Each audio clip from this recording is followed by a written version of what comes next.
무엇을 말하는가? 10편은 하나님의 사람들의 하나님을 향한 기도와 찬양인데 다윗의 글이 73편이나 실려있다. 10편은 5권의 책으로 엮어져 있으며 그 주제가 다양하다. 메시아, 율법, 성전, 시온, 언약, 찬양, 이스라엘의 역사, 열방 등이 대표적이다. 시편에서 하나님의 어떠하심과 다윗의 내면적인 신앙의 세계를 이해할 수 있다. 시 3편은 다윗이 그의 아들 압살롬의 반역을 비난할 때 지은 시로 알려진다. 다윗을 따르는 자보다 압살롬을 따르는 자가 훨씬 많았다. 여호와여, 나의 대적이 어찌 그리 많은지요. 천만인이 나를 둘러치려 하여도 나는 두려워 아니하리이다. 사람들은 다윗이 구원을 받지 못한다고 말하나 그는 여호와께 구원이 있음을 확신하였다. 여호와께서 자신의 방패가 되고 영광이 되고 머리를 드는 자이심을 믿었다. 다윗은 여호와께서 모든 원수의 뺨을 치시며 악인의 일을 꺾으실 것을 확신하였다. 여호와께서 그의 구원의 기도에 응답하실 것을 믿고 오히려 안식의 잠을 즐긴다. 시 18편은 여호와께서 다윗을 그 모든 원수들의 손에서와 사울의 손에서 건져주신 날에 기도한 노래이다. 다윗은 자신의 어려움을 사망의 줄과 불의의 참수와 스올의 줄과 사망의 올무로 표현하고 있다. 다윗은 환난 중에서 기도하였고 여호와의 도를 지키고 깨끗한 삶을 살며 하나님을 의지하고 인생의 높은 담을 뛰어넘었다. 여호와는 나의 힘과 나의 반석과 나의 요새와 나의 바위와 나의 방패와 나의 산성과 나의 구원의 뿌리라 하였다. 주의 능력으로 원수와 대적을 바람 앞에 깃글같이 거리에 진흙같이 부수었음을 노래한다. 시 51편은 다윗이 박세바와 동침한 후에 선지자 나단이 그에게 왔을 때의 회개의 기도이다. 다윗은 자신의 간음죄에 대하여 변명하지 않고 자신이 죄악 중에서 출생한 것을 말하고 있다. 갈기는 아담에 의해서 모든 인류에게 임한 원죄에 대한 증거를 여기서 발견한다고 하였다. 다윗은 주의 긍휼로 자신의 죄가 깨끗하게 씻겨지기를 삼하고 통회하는 심령으로 간구하였다. 시 60편은 다윗이 아람 나하라임과 아람 소바와 싸우는 중에 요압이 돌아와 에돔을 소금 골짜기에서 쳐서 12,000명을 죽인 사건을 배경으로 하고 있다. 사무엘하 8장과 역대상 18장에서는 다윗이 에돔 사람 18,000명을 쳐 죽이고 에돔에 수비대를 두었다고 하는 사건과는 다른 것으로 보인다. 왜냐하면 1차적으로 사망자의 숫자가 다르고 요압 대신에 아비새가 나타나기 때문이다. 이처럼 시편은 역사서에서 누락된 다윗의 전쟁을 밝히고 있다. 전쟁의 초반에는 에돔에게 패배한 분위기가 역력하다.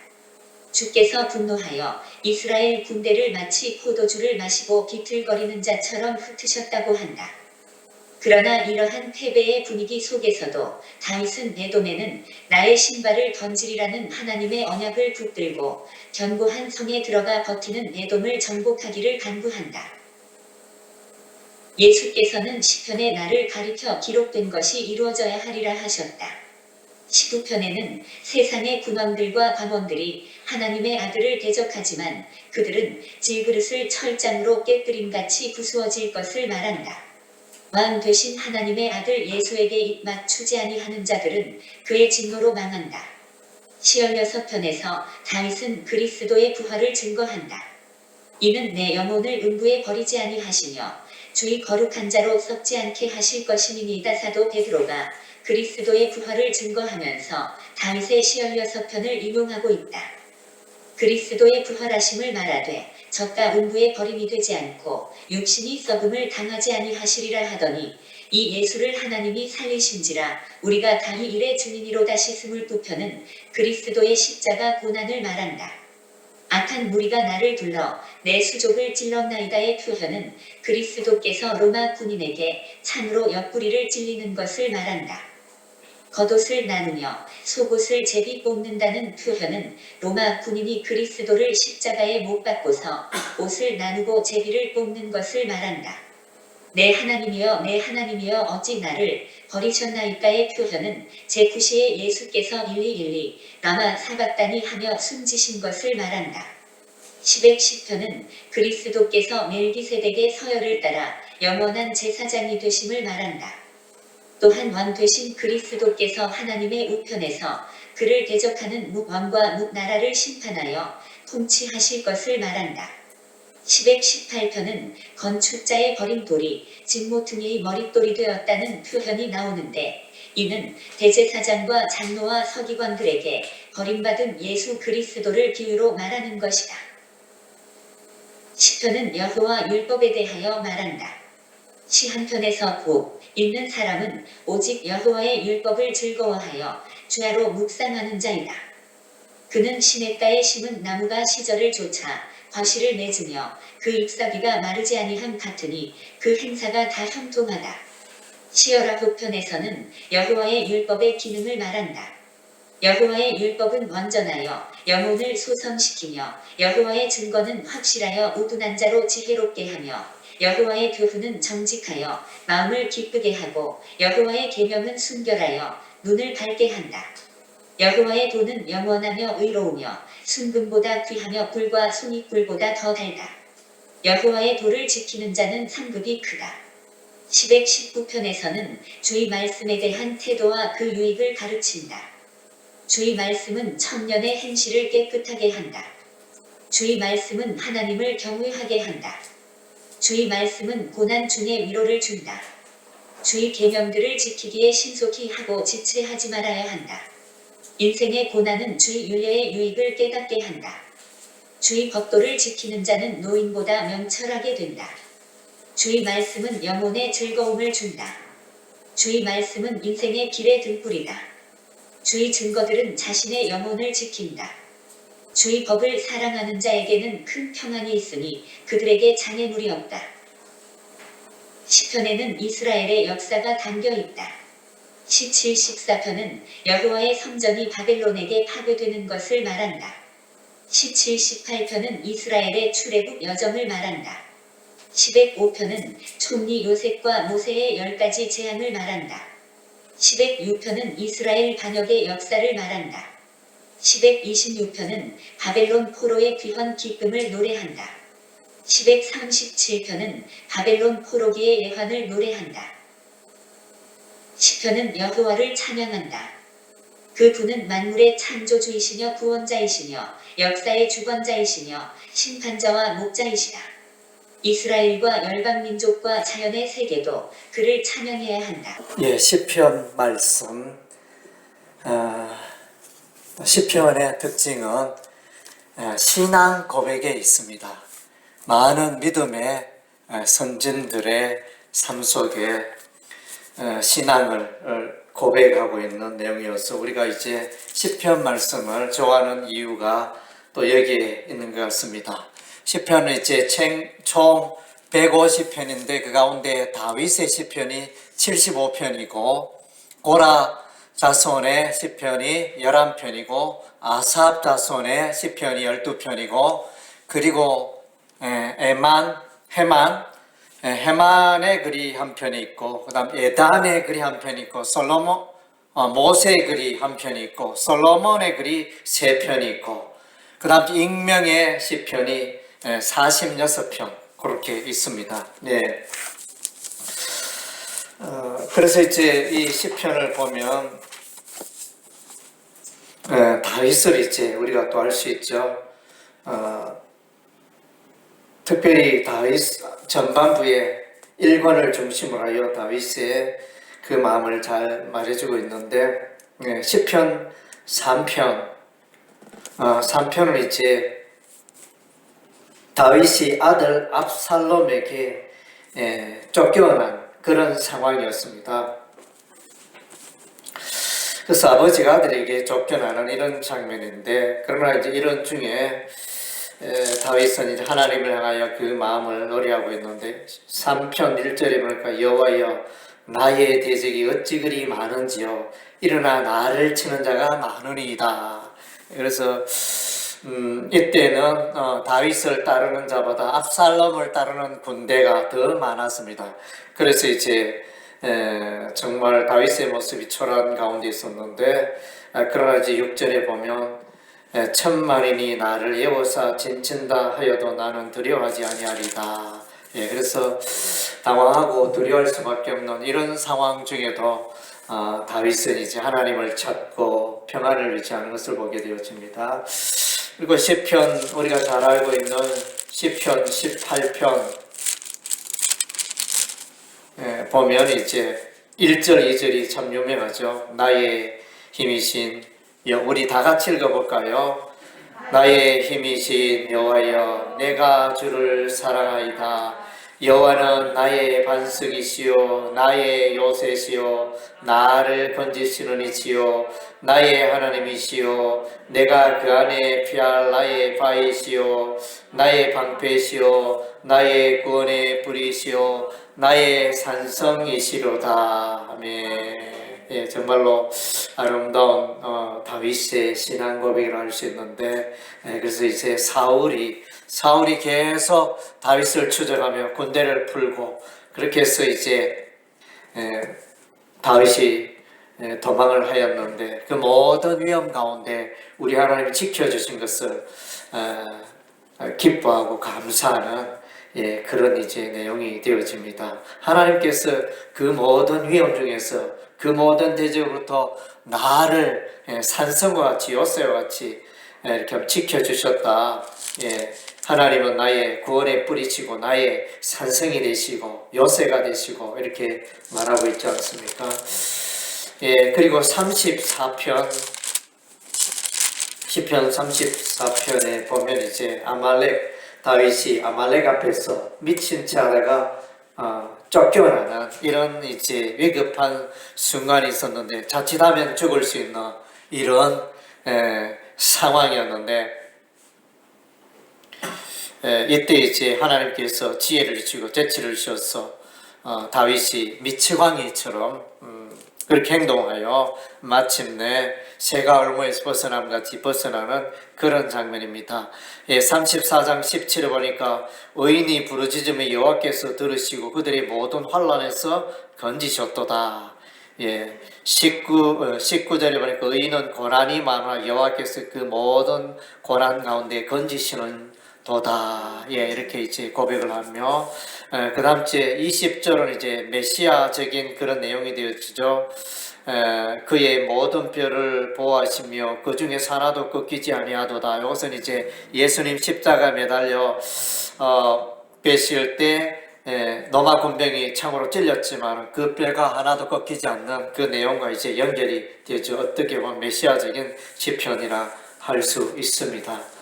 이런 이제 인생의 위기 가운데 하나님이 함께 하심을, 보호하심을 노래하고 있습니다. 그리고 이제 시편 51편에는 이제 다윗이 우리아의 아내 바세바 또 간음죄 지은 이후에 선지자 나단이 왔을 때 그런 상황에서 이제 자신의 죄를 고백합니다. 선지자 나단이 이렇게 해서 당신이 바로 그 사람입니다 이러면서 다윗이 죄인임을 지적했을 때 즉시 시인하고 그 다음째 이렇게 그의 마음을 이렇게 자신의 죄악을 씻어달라고 간구하는 그런 내용이 기재되어져 있습니다.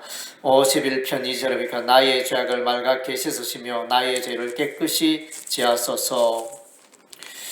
또 5절에 보니까 내가 죄악 중에 출생하였으며 어머니가 내 중에 나를 잉태하였나이다. 그래서 다윗은 스스로 이제 나는 죄를 지을 수밖에 없는 존재입니다. 그걸 고백하고 7절에는 옷을 쳐로 나를 정결하게 하소서 내가 정하리이다.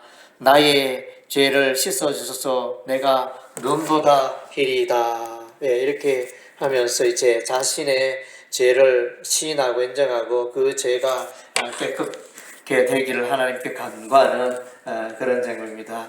그래서 우리가 삶 속에 사람은 누구나가 죄 가운데 넘어질 수 있고 죄를 지을 수 있습니다. 참 중요한 것은 우리가 신속하게 그 죄를 뉘우치고 회개하고 하나님 앞에서는 그런 일일 것입니다. 52편에 보니까 52편의 배경은 에돔인 도액이 사울에게 다윗이 아말렉에게 왔다고 말하던 그때에 지은 것입니다. 이것은 뭡니까?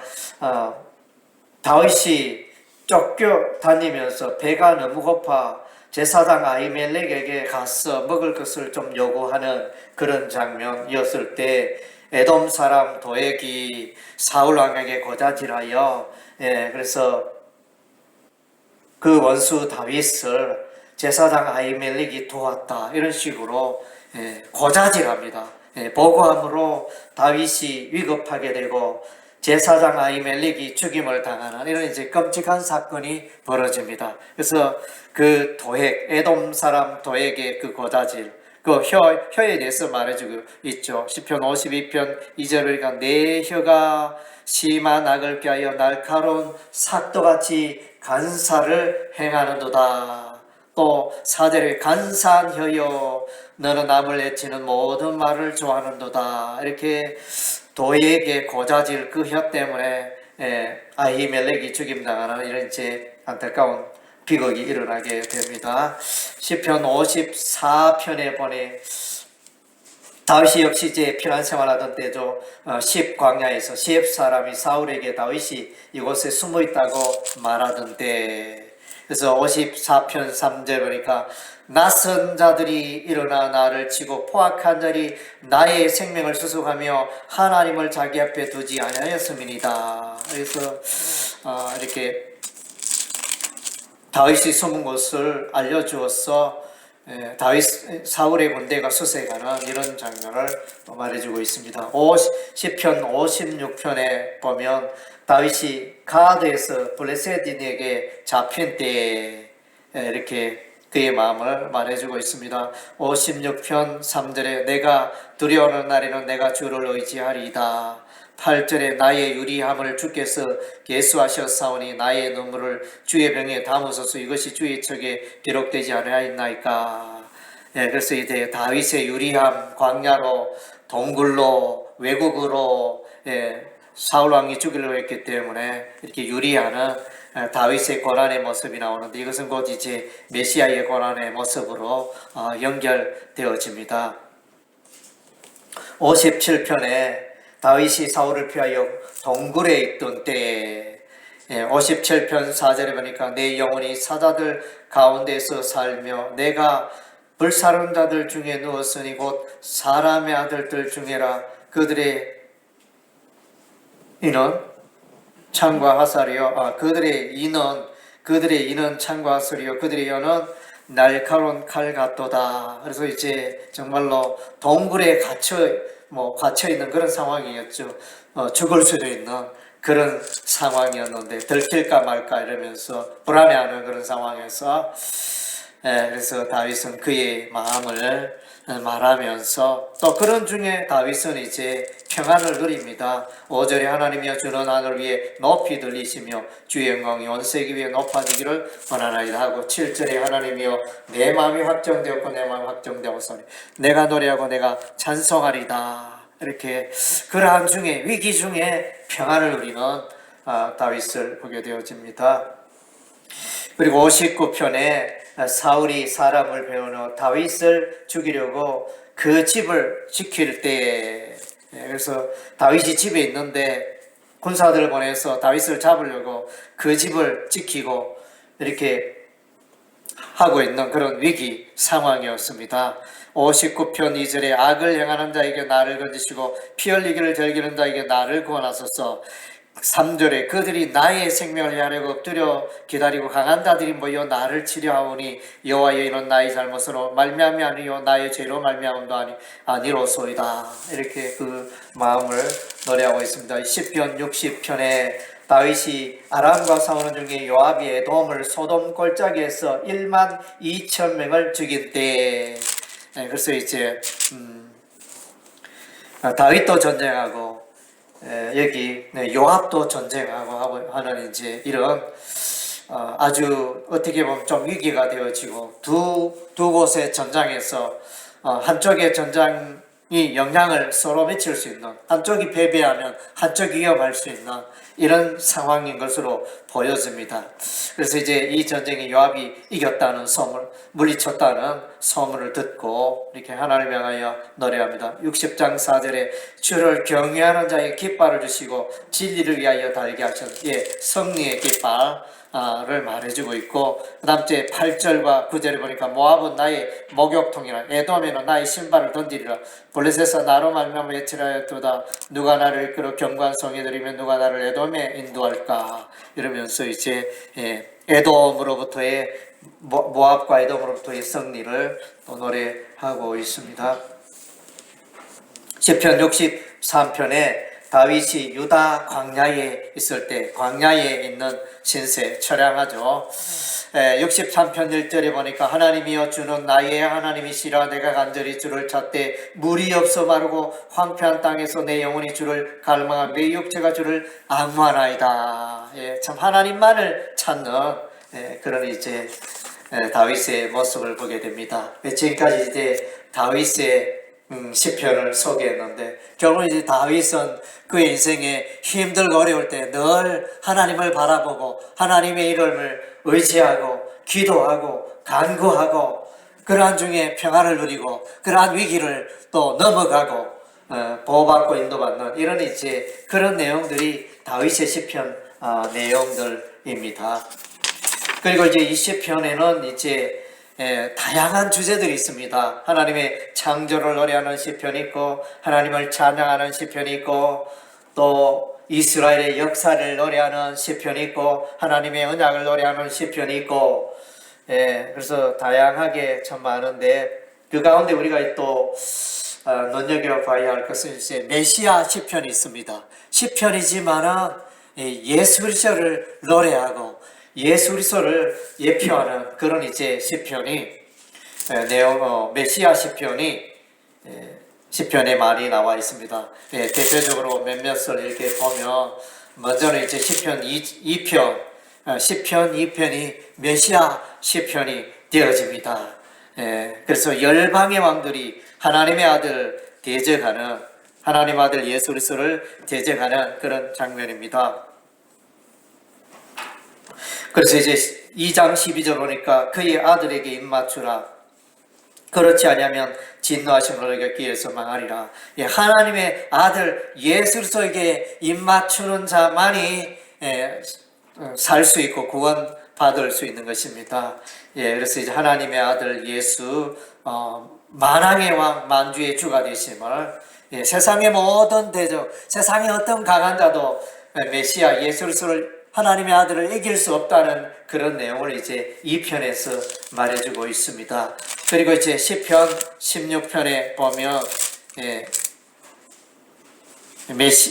메시아의 부활에 대해서 예언해 주죠. 시편 16편 10절과 11절.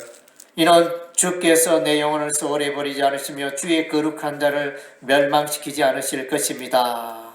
소울, 음부, 이렇게 죽은 자가 다시 살아나는 11절에 주께서 생명의 길을 내게 보이시니 주의 앞에는 충만한 기쁨이 있고 주의 오른쪽에는 영원한 즐거움이 있나이다. 참 그래서 그리스도의 부활을 예표하는 내용인데, 이것이 이제 베드로가 사도행전 2장에서 초대 오순절날 그 설교할 때 이 시편 16편을 인용하고 있습니다. 그리고 시편 22편 그리스도의 순환을 말씀해 주고 있습니다. 그리스도의 순환 시편 22편 1절이 보니까 내 하나님이여 내 하나님이여 어찌하여 나를 버리시나이까 어찌하여 나를 멀리하여 덮지 아니하시며 내 신음소리를 듣지 아니하시나이까 이러면서, 그리고 이제 십자가에 고난당하는 그런 장면이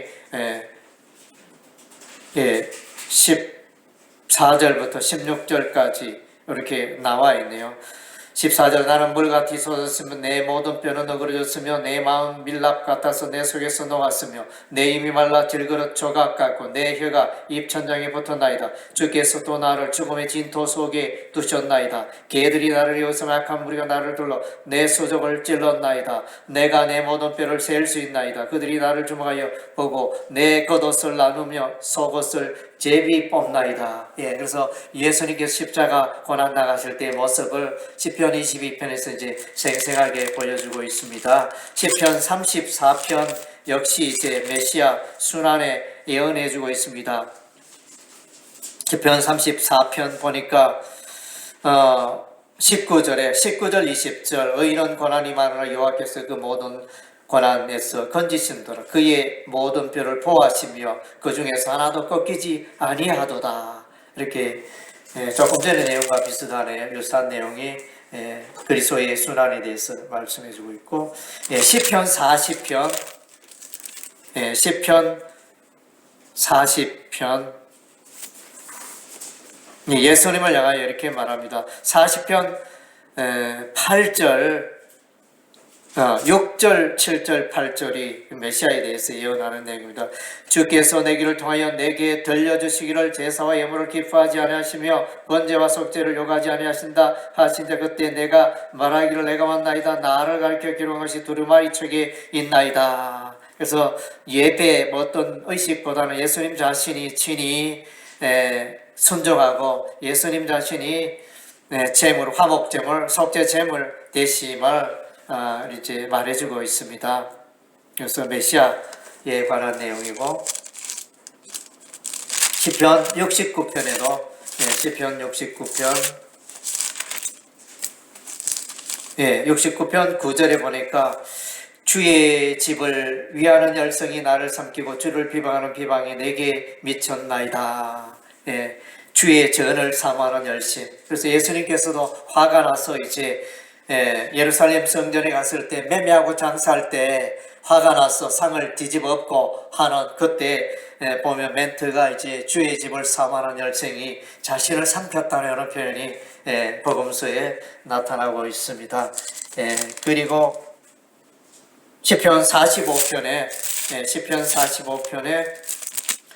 왕에 관한 노래가 나오네요. 여기서 나오는 왕은 메시아를 의미하며 시편 45편 그리고 시편 72편에 보면 이제 여기에도 이건 솔로몬의 시인데 여기에 이 정왕들이 메시아 왕국의 모습을 이제 그려주고 있습니다. 시편 110편은 대제사장 대신 예수님을 말해주고 있습니다. 시편 110편 보면 멜기세덱이 나오고 시편 110편 4절 보니까 여호와는 맹세하시고 변하지 아니하시리라 이르시기를 나는 멜기세덱의 서열을 따라 영원한 제사장이라 하셨도다. 예수님께서 아론의 반차 레위 지파를 따르지 아니하고 유다 지파 멜기세덱의 그 반차를 따라서 이제 제사장이 되셨다는 것을 시편 110편에서 말씀해 주고 있습니다. 그리고 시편 118편 22절과 23절에 보니까 건축자가 버린 돌이 집 모퉁이 머릿돌이 되었나니 이는 여호와께서 행하신 것이요 우리 눈에 기이한 바로라. 그래서 예수님 자신이 이제 여호와의 성전에 그 머릿돌 기초돌이 되는 장면을 말씀해 주고 있습니다. 예수를 통하여 하나님의 교회가 세워지는 역사가 일어나게 됩니다. 아멘. 그래서 이제 이렇게 이와 같이 시편에 예술서와 관련된 그런 내용들이 많이 들어있다는 것입니다. 이제 이거를 일컬어서 메시아 시편이라 이렇게 말하죠. 그리고 이제 시편은 특별히 이제 하나님의 말씀이 강조되어져 있습니다. 특별히 우리가 잘 아는 하나님의 말씀의 대표적인 것은 시편 1편이죠. 여호와의 시편 1편 2절 보니까 오직 여호와의 율법을 절거하여 그 율법을 주야로 묵상하는도다. 그는 시냇가에 심은 나무가 저를 따라 열매를 맺며 그 잎사귀가 마르지 않은 것 같으니 그가 하는 모든이 다 형통하리로다. 복 있는 사람은 여호와의 율법을 주야로 묵상하는 자로다. 이렇게 하나님의 말씀의 중요성을 강조해주고 있습니다. 시편을 여는 그 첫 번째 장이 바로 하나님의 말씀을 강조하는 그런 장면이 되어집니다. 그리고 이제 시편 12편에도 하나님의 말씀이 강조되어져 있습니다. 시편 12편 6절에 보니까 여호와의 말씀은 순결하며 흙 또가니에 7번 단련한 은 같도다. 이렇게 하나님의 말씀의 순결함을 강조해주고 있습니다. 시편 19편 전반에는 자연계시, 7절부터 후반부에는 이제 특별계시, 말씀계시 이렇게 나타나오죠. 그래서 이제 하나님의 법도 하나님의 율법, 하나님의 교훈, 하나님의 도, 이런 이제 하나님의 계명, 여호와의 계명, 이렇게 다양한 명칭으로 하나님의 말씀을 말하면서 이제 하나님의 말씀의 소중함, 가치를 노래하고 있습니다.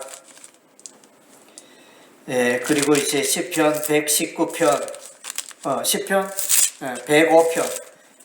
105편에도 보면 하나님의 말씀의 중요성을 말해주고 있는데, 그래서 여기 보면 시편 105편 8절에 그는 그의 언약과 천대에 걸친 명령하신 말씀을 영원히 기억하셨다, 이런 내용이 있고, 9절에 이것은 아브라함과 맺은 언약이고 이삭에 갇힌 맹세이며, 19절에 여호와의 말씀이 응할 때까지라, 여호와의 말씀. 그럼 이제 31절에 여호와께서 말씀하신 적 파리 때가 오며, 34절에 여호와께서 말씀하신 적 황충과 수많은 메뚜기가 몰려와, 42절에는 그의 거룩한 말씀과 그의 종 아브라함을 기억하시는 하나님의 거룩한 말씀 강조되어 있습니다. 시편 119편, 우리가 대표적인 하나님의 말씀 장이 되어지죠. 여기에 내용에 보면 여절들이 중요한 글들이 많죠. 시편 105절에 주의 말씀은 내 발의 등이요 내 길의 빛이니이다. 하나님의 말씀의 소중함을 말해주고 있고, 또 59절 60절은 주의 계명들에게 나의 삶을 신속히 돌이켰다, 이런 내용도 있고, 99절에는 이제 하나님의 말씀이 나를 모든 서성보다 혹은 노인보다 100절에 노인보다 더 지혜롭게 한다, 이런 표현도 나와 있고, 그리고 164절에는 주의 의로운 규례로 말미암아 내가 하루에 7번 주를 찬양한다. 하나님의 말씀이 얼마나 소중하고 놀라워서 하루에 7번 이렇게 찬양한다, 이런 표현이 나타납니다. 그리고 이제 시편 147편에 보니까 하나님의 말씀의 중요성이 나오네. 147편 15절에 그의 명령을 땅에 보내시니 그의 말씀이 속히 달리는도다. 18절에 그의 말씀을 보내사 그것들을 어기시고 바람을 불게 하신즉, 19절에 그가 그의 말씀을 야곱에게 보이시며 그의 율례와 규례를 이스라엘에게 보이시는도다. 20절에 그는 어느 민족에도 이와 같이 행하지 않았으나 그들은 그의 법도를 알지 못하였도다. 하나님의 말씀이 강조되어져 있습니다. 그래서 그리고 이제 바벨론 시절, 그래서 이제 시편 말씀은 이 기록 연대가 약 2500년에 걸쳐서 그 시대적 배경이 2500년에 걸친 그런 이제 역사적 배경을 갖고 있습니다. 그 가운데 바벨론과 이스라엘 백성들이 바벨론의 포로가 되었잖아요. 포로가 되었을 때 관련된 시편이네요. 시편 126편, 이거는 포로 귀환이네. 시편 126편. 여호와께서 시온에 포로를 돌려보내실 때 우리는 꿈꾸는 것 같았도다. 그때 우리 입에는 웃음이 가다가 우리 혀에는 찬양이 찼었도다. 그때 문 나라 가운데서 말하기를 여호와께서 그들을 위하여 큰 일을 행하셨도다 하였도다. 예, 그래서 이제 포로 귀환의 기쁨을 노래하고 있습니다. 137편에는 이제 시편 137편에는 이제 바벨론의 포로 생활 을 말해주고 있습니다. 시편 137편 1절에 우리가 바벨론의 여러 강변 거기에 앉아서 시온을 기억하며 울었도다. 그 중에 버드나무에 우리가 우리의 수금을 걸었나니 이는 우리를 사로잡은 자가 거기에서 우리에게 노래를 청하며 우리를 황폐하게 한 자가 기쁨을 청하고 자기들을 위하여 시온의 노래 중 하나를 노래하라 함이라. 이렇게 포로로 있으니까 바벨론 사람들이 그들을 비웃는 장면, 거기서 이제 예루살렘을 그리워하는 장면이 또 나타나죠. 이런 이제 역사적인 배경도 시편에 나타나 있고, 그리고 이제 시온을 주제로 하여 이렇게 기록한 시편들이 있습니다. 시온은 곧 예루살렘이고, 예루살렘은 곧 이제 여호와의 성전이고, 그러니까 시편은 이제 여호와의 성전을 노래하는 그런 장면이 나옵니다. 시편 46편에 보니까 46편 4절에 한 시내가 있어 나눠 흘러 하나님의 성 곧 지존하신 이의 성소를 기쁘게 하도다. 하나님이 그 성중에 계심에 성이 흔들리지 아니할 것이라 새벽에 하나님이 도우시리로다. 48편에도 있죠. 48편 2절에 보니까 터가놓고 아름다운 온 세계가 즐거워하며 큰 왕의 성 곧 북방에 있는 시온산이 그러하도다. 65편에 65편 1절에 하나님이여 찬송이 시온에서 주를 기다리오며 사람이 성원을 주께 이양하리다. 4절에 주께서 택하시고 가까이 오게 하사 주의 뜰에 살게 하신 사람은 복이 있나이다. 시온을 노래하고 87편 시편 87편에 보니까 1절 2절에 보니까 그의 터전이 성산에 있으며 2절 여호와께서 야곱의 모든 거처보다 시온의 문들을 사랑하시는도다. 하나님의 성이여 너를 가리켜 영광스럽다 말하는도다. 이런 시온을 노래하고 있고, 시편 122편에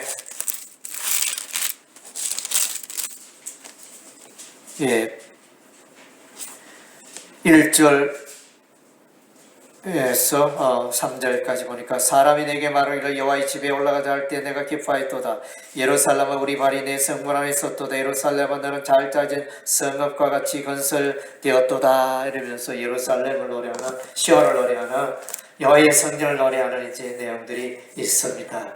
그래서 이런 시편 말씀, 시편을 통하여 우리는 역사를 배울 수 있고, 시편을 통하여 하나님의 통치와 창조의 손길을 우리가 알 수 있고, 시편을 통하여 이제 믿음으로 살아간 다윗, 모세, 솔로몬, 이런 이제 신앙의 사람들을 우리가 만나게 되었지만, 이런 내용도 우리가 시편을 통하여 보게 되었습니다. 그래서 여러분들 더욱더 이제 시편에 눈이 열려서 이 시편을 통하여 더욱더 많은 은혜를 누리기를 바랍니다. 아멘.